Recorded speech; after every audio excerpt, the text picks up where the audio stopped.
Welcome back to another video of Coaster Floyd, everybody. This is Andrew, back for another video in my studio. I know I haven't done any of that stuff in a long time, but look at what I've done with my studio here. So, I completely refreshened up my wall. And I've actually brought in a couple of new things. The Titan poster and the new Texas Giant poster. So, of course, where you can get those posters at, you can find them at Six Flags Over Texas, which is actually a topic for today's video. So, been a long time coming, but it's time for a park review of Six Flags Over Texas. So with that being said, y'all, welcome to another review video here on Coaster Floyd.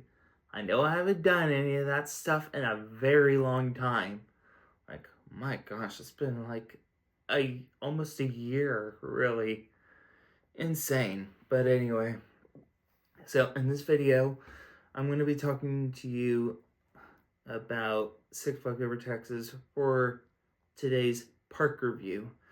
So anyway, guys, if y'all really love this video so much, be sure you like, comment, share, and subscribe. And if you are new to the channel, be sure you subscribe. I do a lot of Six Flags Over Texas content on my channel whenever it comes to vlogs and everything else. I do a lot of stuff on here. Yeah, and of course, today is the first week of my weekly uploads.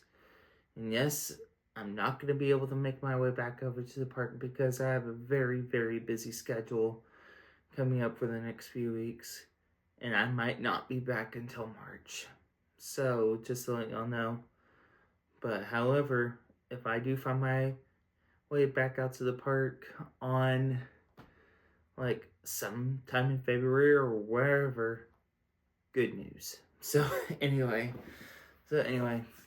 let's get into the review. Alright, so Six Flags Over Texas is a theme park located in Arlington, Texas, and it is right between Dallas-Fort Worth. Yeah, the Metroplex of Texas. It is home to 13 different roller coasters, including my main four, New Texas Giant, Titan, Mr. Freeze, and Shockwave. And it has many different flat rides all around the park. Yeah, so what's very interesting about Six Flags Over Texas is that's the whole park that started the whole thing. It is the original Six Flags theme park. Opened its doors on August 5th, 1961. Very, very historic, though. So, yeah, a lot of things had come and went whenever that park first came out.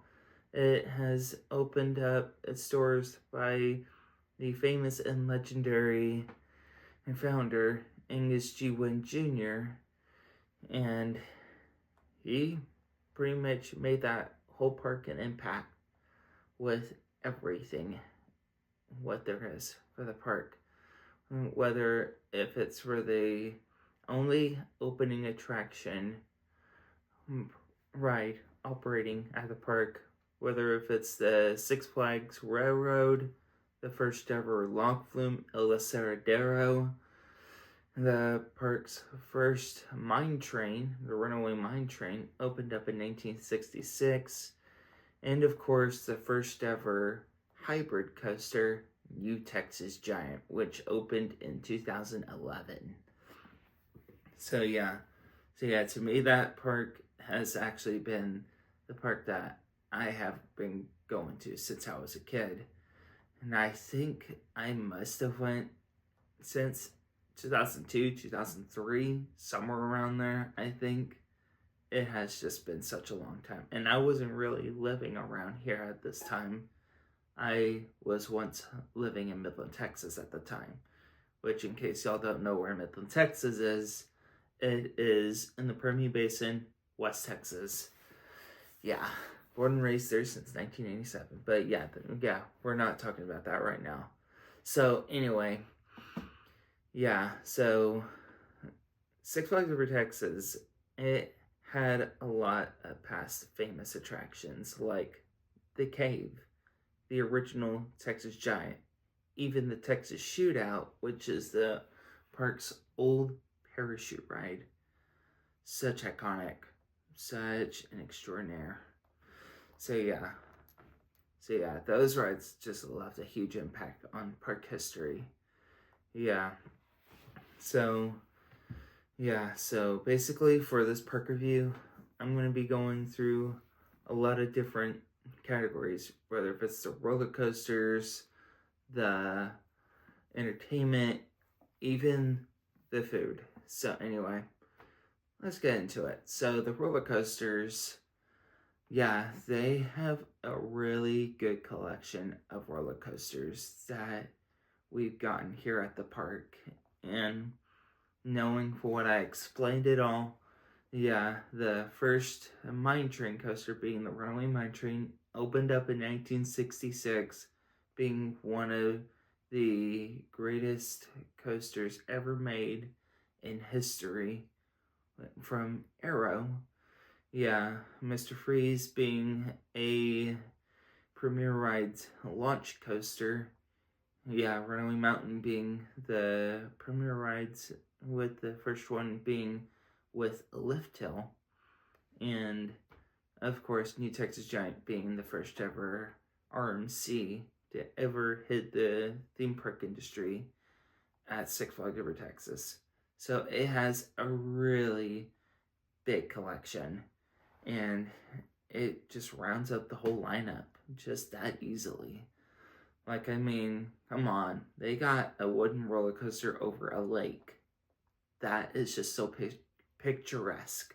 So very mesmerizing in sort of way, like a whole view like that. So beautiful. Yeah, and even Titan, which is Juvenola's last coaster before the whole company went bankrupt. It completely shaped the whole skyline with the DFW, and Titan, of course, for now stands as the world's tallest, fastest, and longest roller coaster in the Lone Star State. So basically, yeah, the park really did go through a lot of great roller coasters. Yeah, and a lot of them all fulfilled within the whole collection of the park.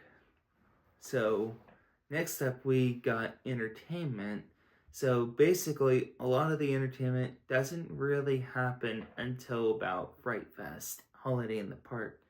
But typically during the summertime, we basically have one bit of entertainment offering, and that is called the Gunfighters, which is Texas Justice. So yeah, for Texas Justice, it's basically a Wild West simulation show, just showing you how it was like back in the Old West, how it was back in the day, and what also made it a lot better is it's also a comedic show, which is one of my favorites ever, really. And yeah, and of course, I always have to bring the earplugs because those gunshots are very loud. Yeah, so yeah. Yeah, and basically for some of the Fright Fest and Holiday in the Park entertainment offerings, a lot of which seem to be one of my favorites, all happen in the famous Southern Palace Theater. Which, of course, if y'all did not know, the Southern Palace Theater, back whenever it first opened, it was never that. It used to be an amphitheater before Music Mill Amphitheater was built several years later. So, yeah, later on in the 60s, they would transform the amphitheater into the Southern Palace Theater, making it into an indoor venue where they do Broadway style shows like the ones that we've seen to this very day. Yeah, some of the shows are usually top tier.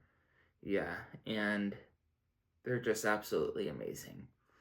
Yeah, you get shows like past shows such as Love at First Fright, Christmas at the Southern Palace, Dr. H.H. Holmes' Freak Show, and then we just got a current show that happened during Holiday in the Park recently, Frost. You get a lot of those entertainment offerings. They're a whole lot, and Six Flags Over Texas seemed to have knocked it out of the park with the entertainment offering. Yeah, so yeah, that's all I basically gotta say about entertainment. Yeah, there's really not much going on for entertainment wise. Yeah, just basically a lot of shows tend to come to the park during the seasonal events. So, yeah, that's basically it. So, talking about the food here, the food could be a hit or miss. Yeah, you do get a lot of restaurants around the park, such as JB Smokehouse, Johnny Rockets, Casa de las Banderas, and many, many more. Yeah, my favorite place to eat at the park is basically All American Cafe, Johnny Rockets, My Uncle's, JB Smokehouse.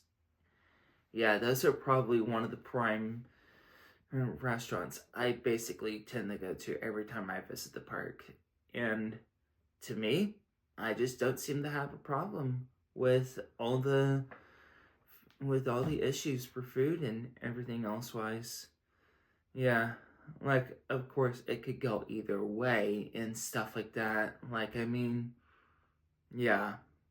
Yeah, there could be sometimes that the food can be pretty terrible at sometimes, but to me, I just don't seem to have a bit of a problem with anything whatsoever. It's just all fine. Yeah, so going through some of the unique rides here. Yeah, they have a Six Flags Over Texas exclusive Pirates of Spelunker Cave, which of the Spelunkers, in case y'all have no idea, the Spelunkers did originate in 1964 at Six Flags Over Texas, which is typically just called the Cave. Yeah, I've seen clips of the original cave ride on YouTube, which, of course, if y'all really want to go see how the Spelunkers originated at Six Flags Over Texas in the 60s, go check it up and go check it out on YouTube whenever y'all have the chance and stuff like that. So, yeah. And, of course, you do get Ellis Aradero being the first ever lock flume. And then, before the dinosaurs came to town, you got the Chaparral Antique Cars, which came out in 1962. And the antique cars were basically made from the General Motor Company or something like that, I believe. But yeah, very unique for all the best reasons. Yeah, we used to have canoes, we used to have boat rides themed after La Salle and stuff like that. You just got to know about the history behind it. It is absolutely remarkable, so extraordinary, and so very historic to park history. So, yeah, all I could say is I love my park. Yeah, and I love the history for where it has come from over 60 years. And we're just about to enter the park's 64th year for 2025. How incredible is that? Yeah, and did also mention that this is the first ever Six Flags park? Yeah, this is where it all began. Yeah, so Six Flags Over Texas even though it has been neglected throughout years past, it is, yeah, and since Cedar Fair has taken over the whole chain, we're finally getting some love, and that is one of the reasons why we're getting the new dive coaster coming in 2026. We're finally getting the love that we deserve, and I am so very happy about it. So what do I think about Over Texas? I loved it so much to my heart. Even though Fiesta Texas is still my favorite Six Flags park and best one of all time, Six Flags Over Texas tends to grow so close to me, even though I've been going there since I was a kid. And to this day, I love to see the park improve with everything new coming and going all years past. It is such a remarkable theme park, and I love how the next generation kids gets to experience the whole park for their first time ever, and I absolutely love how that park has been going through. Even though it's been going through some ups and downs and everything else, it's just, I love it evermore. So for my score for Six Flags Over Texas, I'm going to give it an 8.5 out of 10. It is an absolutely amazing theme park. Yeah, lots of stuff to do, lots of stuff for the kids, and of course for the kids, they have Bugs Bunny and everything. Yeah, so yeah, Bugs Bunny, the Looney Tunes, they got a whole kids area and everything else. I absolutely love my park. And of course, yeah, that's basically all I could say.